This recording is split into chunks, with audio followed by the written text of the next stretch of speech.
JCB Triumph Hurdle Trial. 3 horses have won this race and gone on to win the big one itself. Catch It in 2007, Nicky Henderson's Peace & Co. in 2015, and Defi DeSoy for JP McManus and Philip Hobbs in 2017. And George Gorman, Sir Gino, looked very, very special indeed, and his jumping was significantly improved from his debut appearance at Kempton. I'm sure Willie Mullins has got something, maybe even 5 special juvenile hurdlers that we'll see over the weekend, but they're going to have to go some way to beat this fella. Yeah, no, exactly. He was very, very impressive, wasn't he, Emmet? Like, I personally, I wasn't too put out by his jumping first time out. He made a couple of novice errors, and the second of those errors was like coming to last on his own. I just thought he looked a bit green. There wasn't a touch of it here. Like, he didn't pull too hard. He jumped well, and he was more than happy to go out and take the race by the scruff of the neck and say, "Come get me," to Burdett Road. And he probably outstayed him in the end. Burdett Road, who didn't help himself again by pulling quite hard. A couple of scrappy jumps on the way around. I was always of the opinion that with that horse, the waters were going to get too warm for the liberties he was taking at some point, whether it was the weekend just gone or whether it was at Cheltenham in March. It was eventually going to be, the waters were going to be too warm to like be making mistakes and pulling hard like he did. The third horse looks really nice, Milantino. Again, he will have to settle better because I think he's certainly bred to get much further. But really nice looking horse, like one for the future for sure. Maybe even potentially one for the Boodles in March. I think he'll stay out the 2 miles well as it is, but he will have to settle better. But yeah, certainly I say it's great form from the winner. So his race over in France has worked out incredibly well. He's got the 3rd and the 4th horse came out and won since, and he absolutely like blew them out of the way, and they both went and won their next start. And the second is now with Willie Mullins, who's entered on Saturday in Salvador Monday. So we'll watch that with a lot of interest to see quite how, if it pays him further compliments, which I'm not sure he probably needs. I think whatever Willie Mullins got, this probably just wins in March, to be honest. I think he's that good. Going forward to this weekend, there's nothing really of a standout contender for the race this weekend. It's going to be who is the best of Willie's to win that race. I kind of had my doubts about Burdett Road on his first start at Cheltenham. I think I said on this podcast earlier that I thought he'd be vulnerable in the fact that he just pulls too hard. And I think that is kind of his, that's where he kind of exposes himself a little bit. He's never going to be able to be dropped in at the back of a field with nothing behind him, especially in the Triumph when they're going to go a gallop and they're going to be strung along. He's always going to have to keep creeping into a race. And you could see for the first part of the race, he was settled. And then just as they were getting strung along a bit more and Harry was letting him creep up, you could just see he was getting keener and keener and keener, and he just looked rotten from about 4 out, and he just left his race there. I'd say he actually did well to finish where he did. I think he just burnt out coming up the hill, and I did think to myself, maybe did he just might have needed that run? It's been a long time since his previous start, and he might improve a little bit for that, but I just can't see him improving anymore until he starts dropping the bridle. And until then, I think he's his own worst enemy. But yeah, Sir Gino, very, very impressed with him. I thought he put in a very good round of jumping. I just think he's a little bit careful more than anything, which isn't a bad thing, but ideally I'd like to see him just flick through his hurdles. He probably loses a little bit of momentum and spends a little bit too much time in the air over his hurdles, but probably not going to be affecting him this year. If he would stay over hurdles next year, it might be a little bit vulnerable, but I'd say he looks like he'd be going chasing at some point in his career. But yeah, very taken performance, and I'd be confident to be on him at this point. Be interesting to see, like George says, what comes out the Dublin Racing Festival this weekend, but I was very taken by him. He's very unusual. He's kind of like Lossiemouth. They both have a really strong national hunt pedigree. So you would imagine whatever they're doing now, they're going to be even better going forward. Looks like Lossiemouth is quite special. More on her to come. But Nicky Henderson was describing him as a novice chaser for next season, not a champion hurdle horse. That's going to be where you're going to see the best of him. He was actually a second quicker than Lossiemouth was on the same card. So if you want to read into that, reads pretty well to me anyway. Over in Doncaster, Gordon Elliott is now 5 from 5 with Wodhooh. It is a fillies juvenile hurdle. She's more of a Boodles horse than a Triumph horse in my mind, Katie, but would you agree with that? I actually thought it was a very clever bit of placing here from Gordon Elliott in kind of regards to protecting a handicap mark for the season. By bringing her to the UK, not only has he been able to utilise the good prize money offer here for this division and winning impressively while doing so, she maybe have beaten little in defeat. You could argue that, but what they are doing in the process is they're keeping her mark at a level which is way below what it realistically is. If she was doing what she was doing over in Ireland, her Irish mark would already be well into the 130s, and then she'd be looking at a mark of probably around 140 coming into the UK. However, they've been able to keep her Irish mark at 126 and 130 in the UK. It's highly unlikely that the handicapper will be able to adjust her off the base of this listed win at the weekend over in Doncaster, as she is £15 higher here than the second place horses. And the highest rated horses other rate in this race was, I think, about 116. I doubt she'd be competitive to be running any decent race in the Triumph. However, if she was to head to the Boodles off a mark of 130, I think she could be incredibly well handicapped. And this would be an exceptional race plan that Gordon's developed here. Yeah, I just thought really clever bit of placing. She's a 72 rated flat horse for Sir Michael Stout, and I think she's kind of blown that out of the water, really. I'd say there's horses there, rated 90, probably aiming for the Boodles now, and I'd say she's well above them. But yeah, found a niche over jumps this season, and I was pretty impressed with her performance on kind of dead ground at Doncaster. Might not have suited her as well. Bit of nice ground in the spring. Might see her to be a little bit more effect, but I doubt there'll be many 130 rated juveniles heading into Cheltenham with 70k under the belt already. Absolutely spot on about the placing, because as you said, her mark can't go up too high. But even if it did, Brazil, who you know very well, obviously you're working with him every day, he won off a mark of 137 when he somehow beat Gaelic Warrior. Armax had a mark of 138. Band of Outlaws was 139. Veneer of Charm for Gordon was 129, so just out of the 130s. It's really smart. I think Biker was in the 130s when he was second in the juvenile hurdle last season as well. It's just, it's very shrewd. Said her Irish form's working out better and better as we go as well. Like the defeat, 24 length defeat of Pigeon House is double what Interlotto beat the same horse. And obviously, I know she got the race in the stewards room, but beating Nürburgring starting to look very good as well. If it's being in Ireland, continuing to put in performances like that, like Kate said, she'd be very high. And somehow she's managed to find a way to beat the same horse twice on two runs to England. She beat it a bit further this time, but they can't really justify putting her up masses for it. It's a very good bit of placing, and they'll certainly owe Ollie Pears a drink if they do go and win Boodles with her.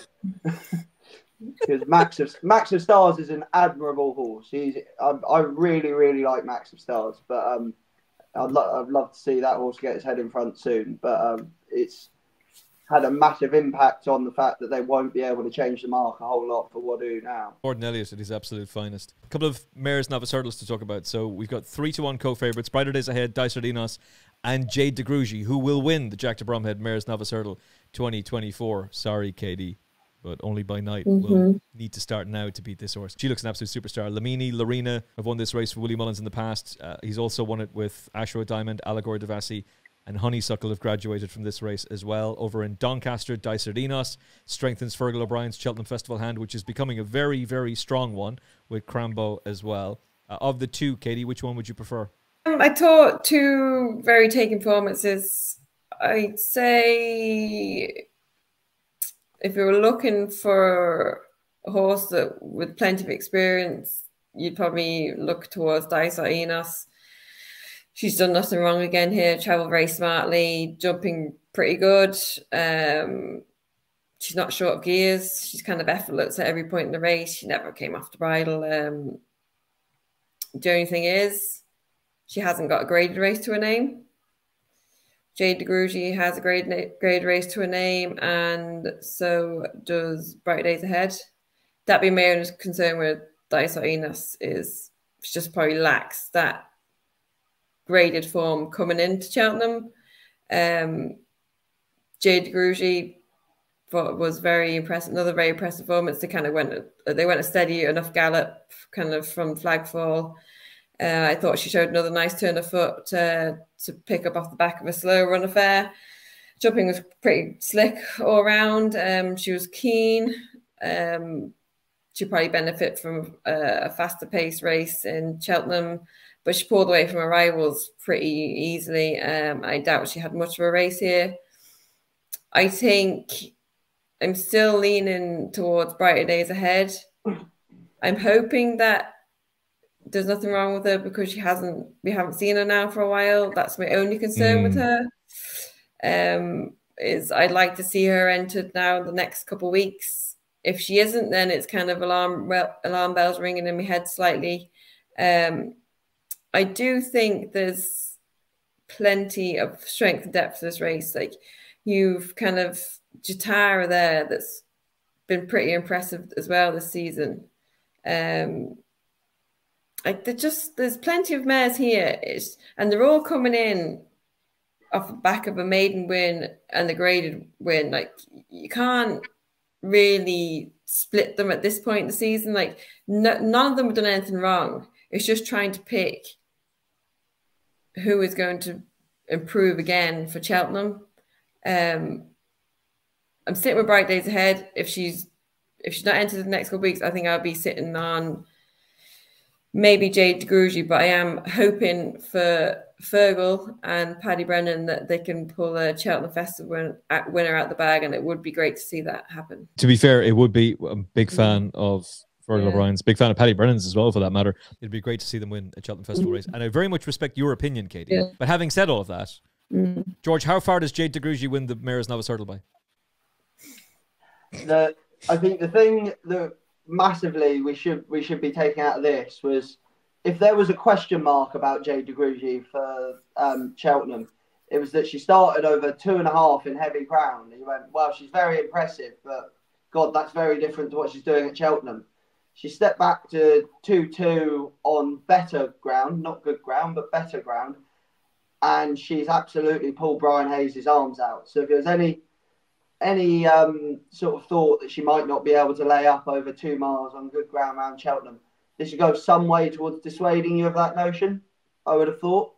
Like, just seeing how keen she was, you go, well, actually, maybe almost the heavy ground probably switched her off a bit the last day, where she's almost settled because she's feeling like the mud under her feet. It adds a bit of context to it that the third horse, Look to the West, got a form boost today when Bioluminescence won at Punches Down, who she beat a length the last day. So I wouldn't write her off yet either. She looked very green, headed down to last, and sort of got going again very late on, like almost like the penny dropped for 100 yards from the line. She ran on. I'd be watching her for the future with a bit of interest. But yeah, Jade De Grugy, clubhouse leader certainly for Cheltenham. I'm very keen on Jatara as well, like Katie said, but that would have to be very impressive at the Dublin Racing Festival now to change my mind on Jade De Grugy. Yeah, I completely agree. Look, I'm all over Jade De Grugy. We put her up at, what was it, 14-1, 12-1 for the Mares Novice Hurdle. I started getting a little bit lukewarm when she hit 8-1, but funnily enough, on the back of that performance, I think 3-1 is a very, very, very fair price. And I'll go in again. O'Brien's been obviously well aware of the fact that that Dysart Enos is probably almost winning too easily in the races. Like, you see, Paddy Brennan did everything he could to keep a horse upsides him going to the last, just to get this horse in a race. Like, I know the horse has never come off the bridle, but he was almost taking a pull down to last, getting the horses onto his girths again. They're very well aware they're not going to find a competitive enough race to get this horse really ready for a horse like Jade De Grugy, but they're thinking at least if we just keep running her, keep putting her in races, she might just be a bit hardier than Jade De Grugy is on the day. That looks to be the idea to me, and I'd say she'd definitely run again between now and March if they can find a race. Experience might be key as well.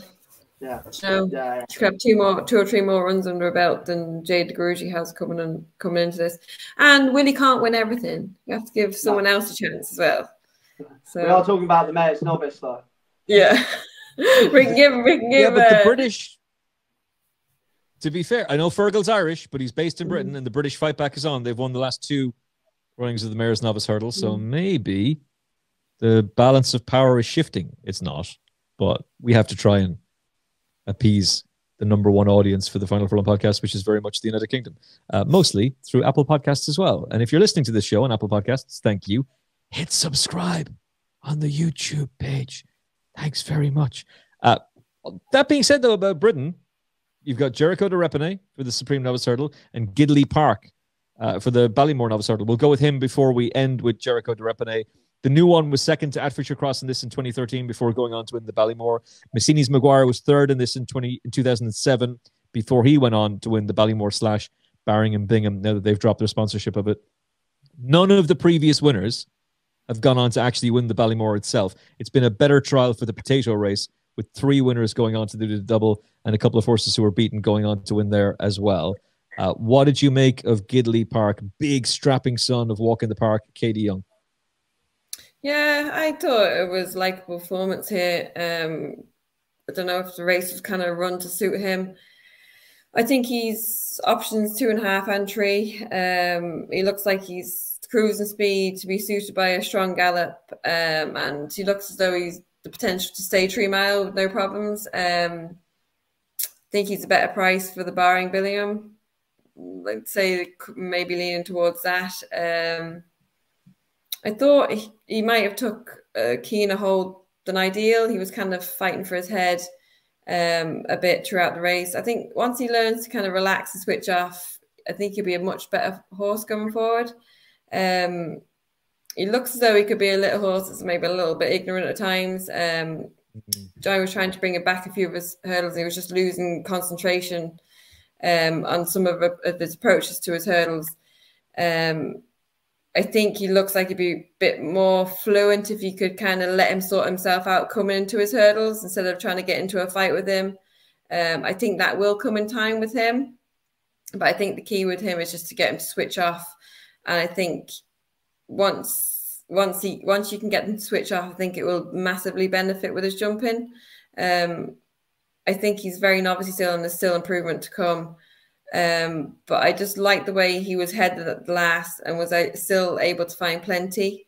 I like that, see that in a horse that can kind of get headed and then put the head down to get back up. I thought that was a really nice performance. I thought, yeah, overall nice performance. Still plenty to work on, but yeah, I don't know whether he'll be troubling any of the Irish, but yeah, he could blossom into a nice horse in the future. Yeah, his jumping wasn't the best. Really bad blunder at the 5th. He didn't settle very well either, but he's probably going to have learned. Yeah, that's what I was trying to, my point about Johnny always seemed to be in a fight with him. And I think he was coming into, Johnny was trying to fight him back. He wasn't concentrating coming down his hurdles. He was just kind of a bit ignorant coming into him. If he could just switch off, I think he's one of them horses that you probably just need to leave alone. And like the more you fight with him, the more he's going to fight with you. And then it's just going to go completely wrong. I think if you can just learn to switch off, his jumping will improve massively for it. But it's just whether he will do that this season. I think that's the big question with him. There's plenty of raw ability there. It's just trying to put everything together. And it just might take time with him. Yeah, you could also argue that Johnny Burke has given him a more efficient ride than the runner-up. He's saved ground. Yeah. But look, he's a lovely prospect. He's going to be a smashing chaser. It's such a cliche, but he will be. I think Isaac DeSobo, who was in behind, is another nice long-term prospect, as is Johnny who to me looks ideal for the potato race and probably has now moved ahead in my reckoning of, well, the Welcome to Cartier's project just has not worked out at all, I'm afraid. So if you followed me on that one, wow, sorry, apologies. But Johnny Who, on the other hand, I'm seriously considering backing him for the potato race. Just haven't had a bet on the race yet. What was your overall impression of the race, George? I think this fell apart a little bit. I think Antrim Coast and Johnny Who probably the two main contenders to Gidley Park, and I think this probably came a bit too soon after a grueler in the Challow for Johnny Who. And Antrim Coast has run so bad in the first time tongue tie. You think either he's absolutely hated the tongue tie or whatever wind problem they saw has worsened. Lucky place and Isaac De Zobo to me. Like Isaac De Zobo might turn into quite a nice handicap chaser in time, but he's done his winning at Class 4 level and he's been found out when he stepped out of it. Lucky Place has been beaten twice at Class 4 level and has still pushed his horse very close. I think this horse is going to have to improve an awful lot to make any dent in a Ballymore, would be the way I'd be looking at this.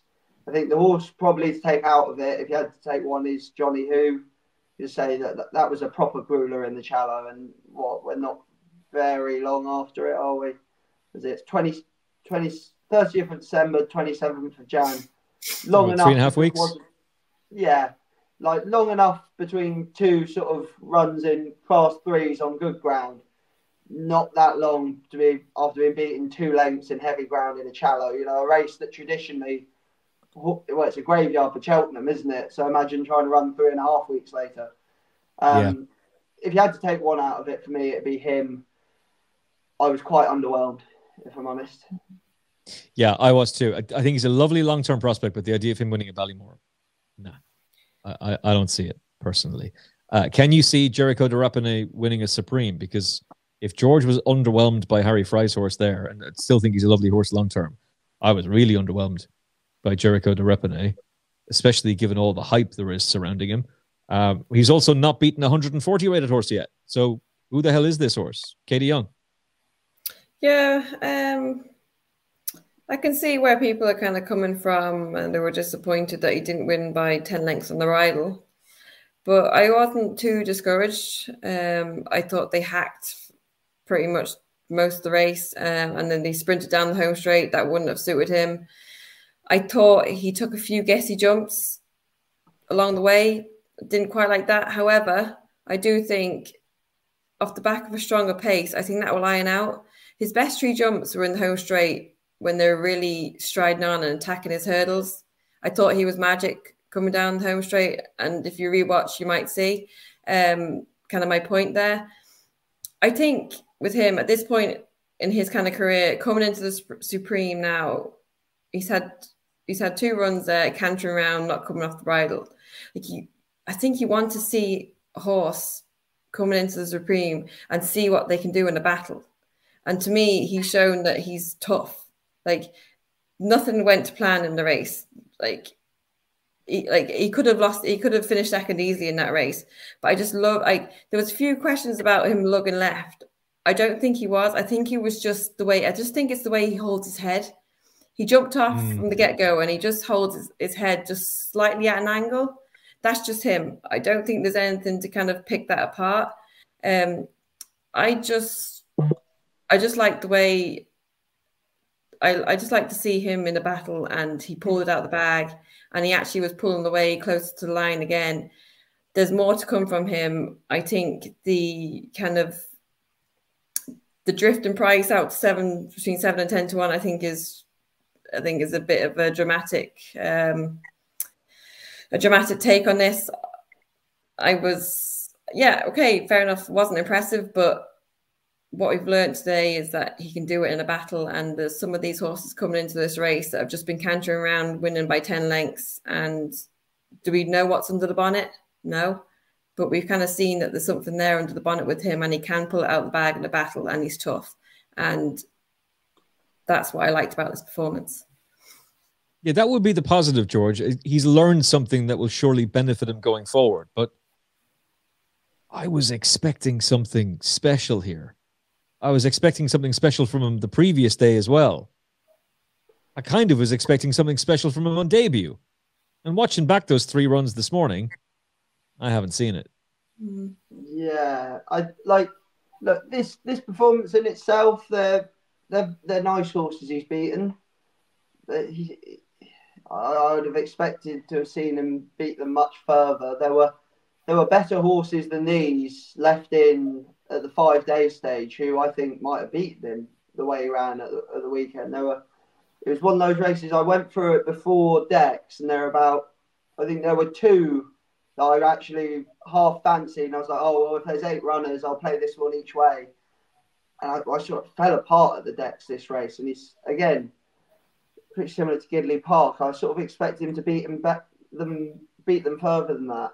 You look through his races, the only horses he's beaten that have gone on to win are Centaura from his maiden, from his maiden hurdle that he beat 6 1/4 lengths. But it tried to run out of the last 2 that day, and went and just about it had its head in the air the whole way, but just about won. It was a class 4 at Taunton Novice Hurdle, and then there's one right down the bottom. I don't need to say the name of the horse, but the horse that finished last. No. There's a horse in its maiden hurdle that finished last or second last in 3 maiden hurdles, and then won a mare's handicap on handicap debut, and that's all I need to say about that. I'm on my way. Yes, we don't need to mention that, but I would say, yeah, that doesn't add to his form beating that horse on that particular day. Yeah, I would like to have seen more, and with an eye to the Supreme, there are other horses that have proven more at this point. It's certainly not Ballyburn troubling form, is it? It's probably not Mystical Power troubling form. Probably not Farron Glory troubling form, to be honest. Or Caldwell Potter. Yeah, I'd struggle to see him in the 3 if he replicates that at Cheltenham.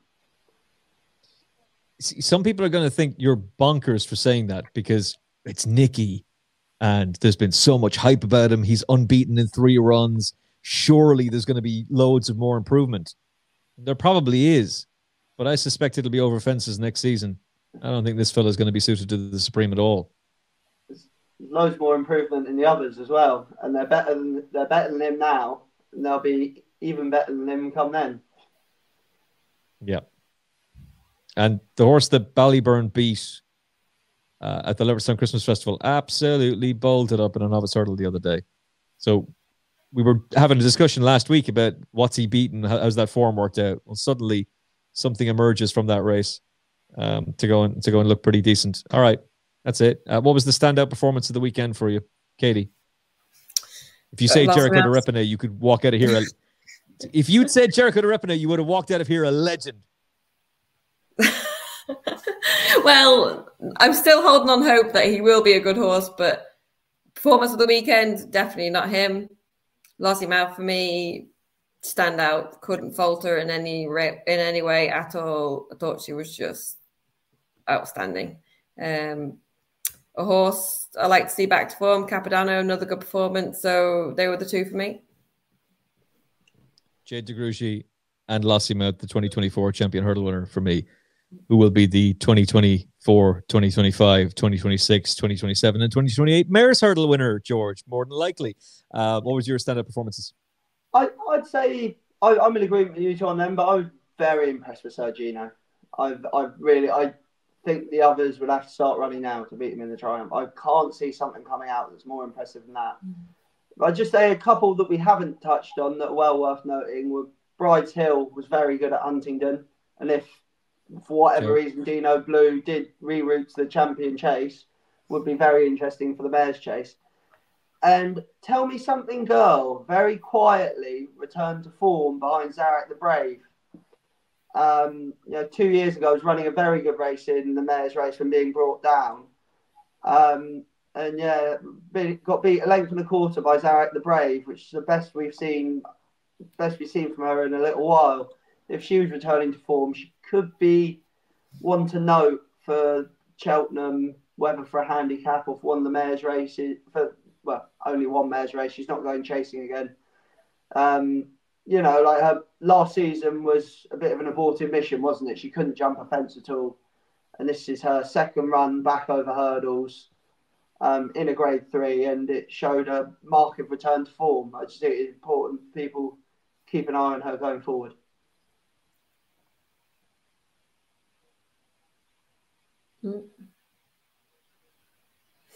Oh, great. My broadband has decided to go completely bananas just as the show is ending.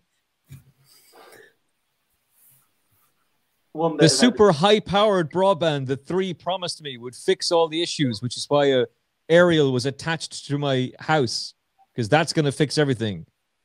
Trying to watch Masters of the Air on Apple TV Plus, which is great, by the way. It paused 5 times. 5 times.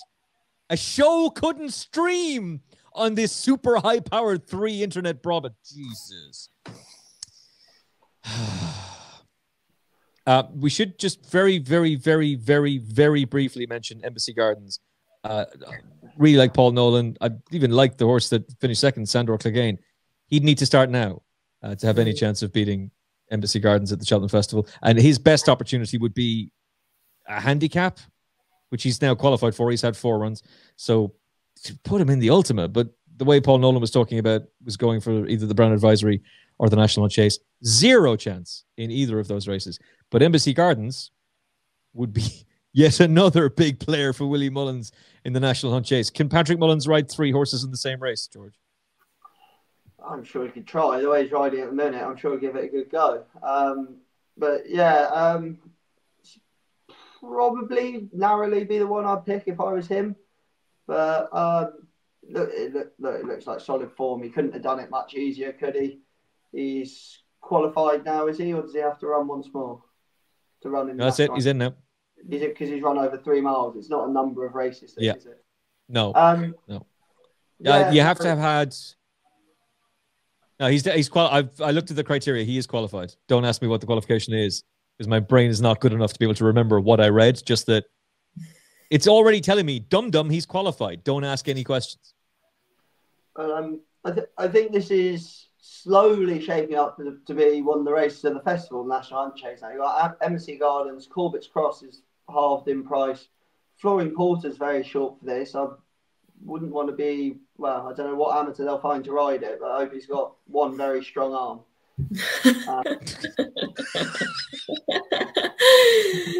Oh, he's all right going around Cheltenham. He's going the other way, he need a strong arm. Danny had to put 2 hands on one rein after he jumped the last and the stayers on him, didn't he? He still go through the other rail. Yeah, he got the rail, he might be right.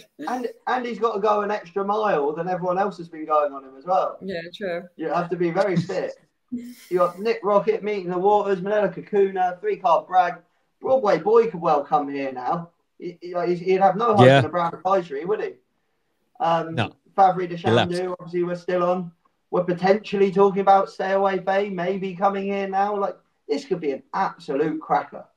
And to think they wanted to bin this race off, this could be the race of the festival in terms of competitiveness. Certainly away from the handicaps. I'll be really looking forward to this. But he's certainly he's favourite and he deserves to be at the moment.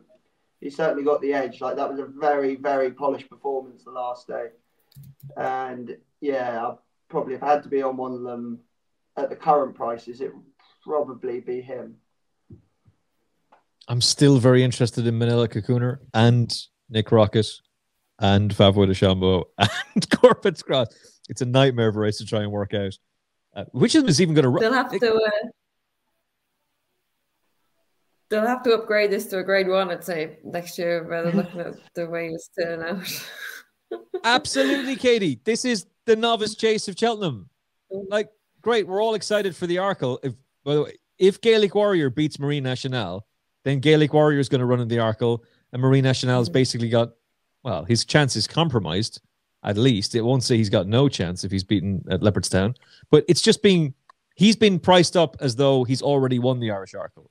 So let's say he does, well, then Marine Nationale is just, it's crowning glory. It's a, Mikey just waving to everybody, and they give him the trophy after he jumps the last.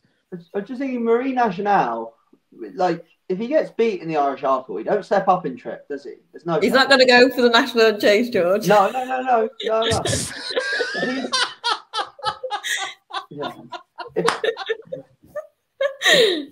He's too fast to step up in trip. He's too fast for returners. I'm gonna give you the scenario. He gets stuffed by Gaelic Warrior in the Irish Arkle. There's only one race he could go for at Cheltenham. Champion Hurdle. Yeah. Oh shit, son! We've done it. We've turned the Champion Hurdle into He's cracked it! Lost email. Georgie boys cracked it! Hill, Marie We actually Nationale. now want Marie Nationale. Barry Connell, cover your ears for a second. We actually want Marie Nationale to get beaten now, so that he can come out and crush Constitution Hill in the Champion Hurdle. What a world that would be. What a world that would be. No. And he's not entered, is he? The Mares race to a grade 2, so Lossy Mouth has to go there as well. We've got the race of the festival out of the least competitive race. I was chatting to Lydia Hislop about this at the weekend, and I think we can persuade her to like hack into the BHA system, use her considerable influence, and downgrade that race to a grade 2. Yeah, why wouldn't she do? She'd do that for us. We ask her nicely. Of course. Lydia's a big fan of the Final Furlong podcast. To go out of her way to sabotage her career in order to... What a blaze of glory to go out on. She did famously sabotage her career by asking Nicky Henderson questions.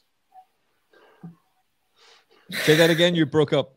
So she did famously sabotage her career by asking Nicky Henderson questions once. Moving swiftly along, and on that bombshell, we're done. All right, from Katie Young, George Gorman, and myself, Emmet Kennedy, thank you very much for listening, for watching. Hope you enjoyed it. If you have not subscribed to us on YouTube yet, do so now. You might win yourself a pair of tickets worth €140 total for the Dublin Racing Festival. You can choose whichever day you want to go to, you and a friend, off to the Dublin Racing Festival with voucher for food, voucher for a drink, and a free tote bet. We'll announce the winner on Thursday's show. Paul Ferguson coming back to the Final Furlong podcast this week to look ahead to the Dublin Racing Festival. Adam Mills is here with another French special, and a leading racehorse owner joining us for a Final Furlong podcast special as well. Plus, Josh Apiafi from Sky Sports Racing will be alongside us for an industry special. Really enjoyed talking to Josh, and hope you'll enjoy listening to it as well. From George, Katie, and myself, be safe, be well, look after yourself and each other. God bless.